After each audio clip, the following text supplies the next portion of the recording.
great news. So I sat down the other night to start editing this vlog, and I realized that once again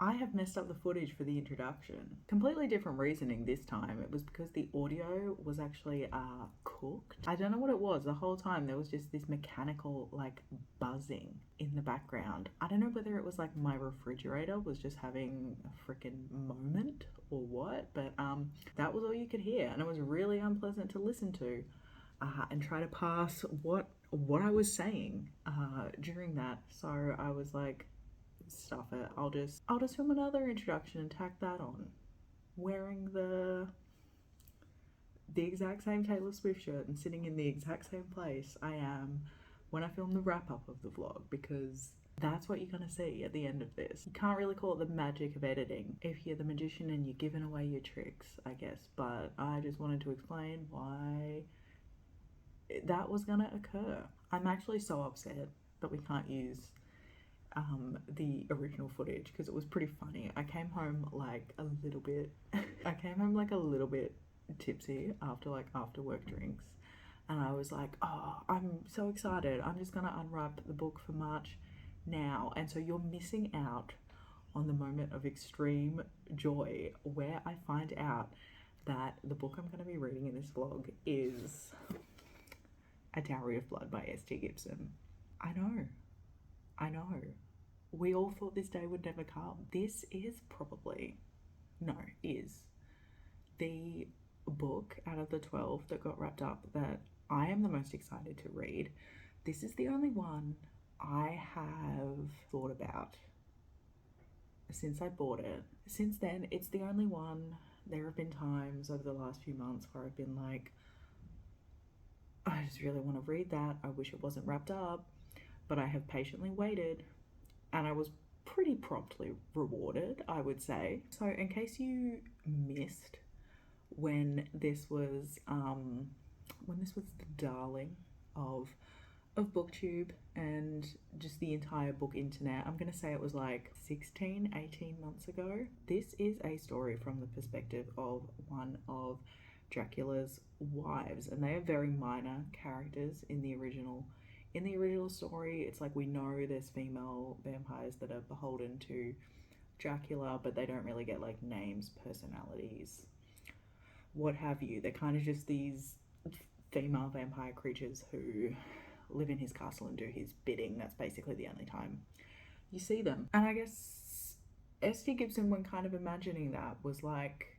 well, that would be cooked, right? Like, that would be a miserable existence. Being basically like the sex slave servant to this all-powerful vampire dude. Like, it would suck. So this is a story about them sort of dealing with that relationship. It goes pretty hard into, it's kind of an allegory, I guess, for abusive relationships in a way, a kind of power dynamic, that sense of entrapment, and I guess what you can be pushed to do when you're in such an intense situation. The thing I had heard the most though before reading this is that the writing is absolutely stunning, like beautiful, that it's like nothing people had ever encountered before, and that was one of the reasons I wanted to read it so badly. You know, I think that praise kind of gets like thrown around a lot, and then you'll and then I read some things and I'm like, maybe we'll be exaggerating a little bit. The Invisible Life of Addie LaRue, I'm looking at you. Why would you say something so controversial yet so brave? This is why I don't have followers, honestly. I'm just out here ragging on people, like the most beloved books of all time. So yeah, I was looking forward to seeing if this was exquisite, as everyone said it was. The thing that had put me off for so long though is, as a child, I was terrified of vampires, right? Like, I couldn't watch like Buffy or anything like that. I literally used to think they were gonna like come in my bedroom window at night and steal my blood. I used to comfort myself by thinking that, like, this is so stupid, by thinking that like there was no way Dracula could fly from Transylvania to Australia without like having to hit without having to hit daylight, like at some point, like you do when you're flying in a plane and you're kind of like chasing the sun or whatever. So I guess I was right though, because he never got me. But then I read Dracula when I was at university, and it's actually probably one of my favorite classics of all time. Like, it's really, it slaps. It's so fun. Like, it's so engaging. It's just a really great adventure story. It's pretty top tier, if I do say so myself. So that's one of the reasons why I have always been so keen on this book. And I was also excited because this is the first time the Wrapped Up Reading Vlog has gone, like, I was going to say international, but it's not international. It went into city, it went into state. There's not that much travel B-roll in it now this is all said and done, but I did take this with me the weekend I had to go to Brisbane for my cousin's wedding. There is travel footage, hanging out at my parents' home footage. So yeah, that's why I'm in a totally different place for much of this. And I'm going to stop talking now and just show you, yeah, what it was like when I was reading the book. So see you soon. Have fun.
Hello. I'm extremely tired. I'm at my parents' house nearly an hour since I left Melbourne, and I'm still tired. Worked from here all day, got my nails done, and I'm freaking exhausted. Did give me some time though to sit with what I thought of the first like 140 pages of A Dowry of Blood. We got off to a rocky start. It's actually a really funny story. So I was sitting like in a bar at the airport. I was like, let me just get some beer and some nachos and start reading. So I did that.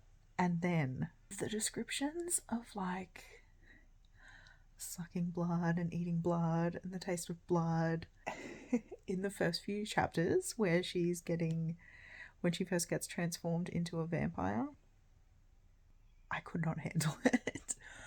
I could not handle it. I was terrified of vampires as a child, and I also have not eaten anything that bleeds for like almost 20 years at this point. I'm sitting there eating my nachos and I'm going like, I have a very weak gag reflex, and it was absolutely triggered by that. I'm just sitting there going, the bartender's bringing my beer over and he's like, is everything okay? I'm like, mm-hmm. Yeah, disgusting.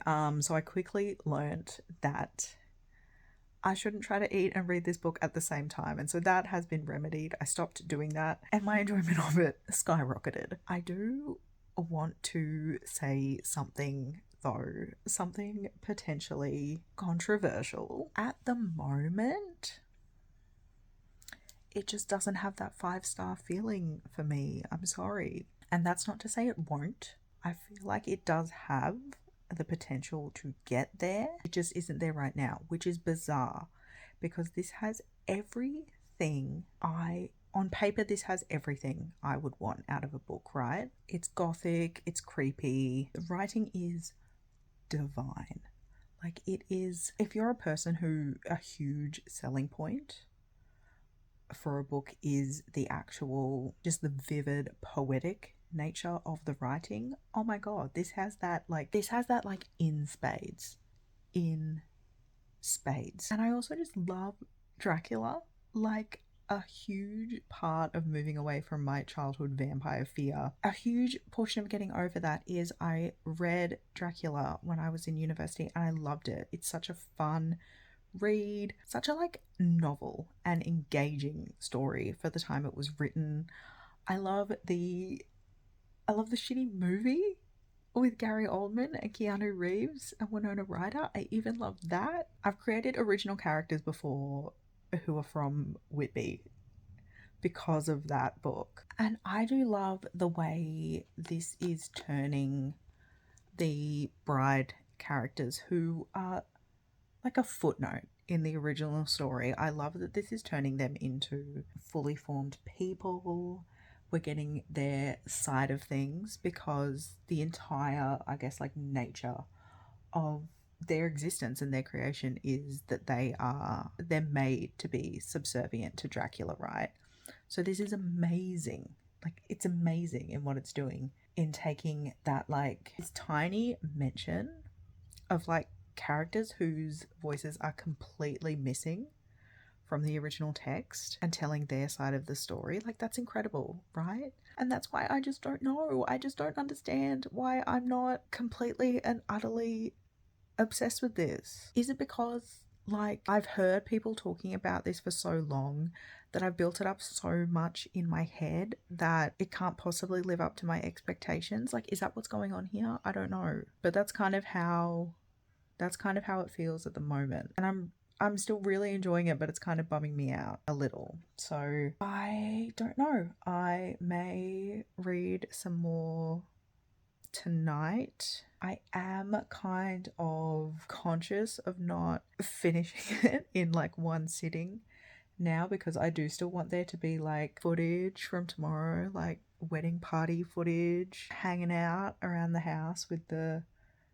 family and the doggos footage to put in here. So yeah, I may read a little bit more before I go to sleep tonight, but I might as well because there will be no time to read tomorrow. We get our hair done at 10, all the gals in the family, and then rest of the day's pretty much booked in. So there will be no time for this. Either way though, I will try to show you me reading, show you all of that other stuff as well. And yeah, you probably won't hear me talk again until I'm almost done. So fingers crossed that things improve.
Guys, I had to let this one ruminate.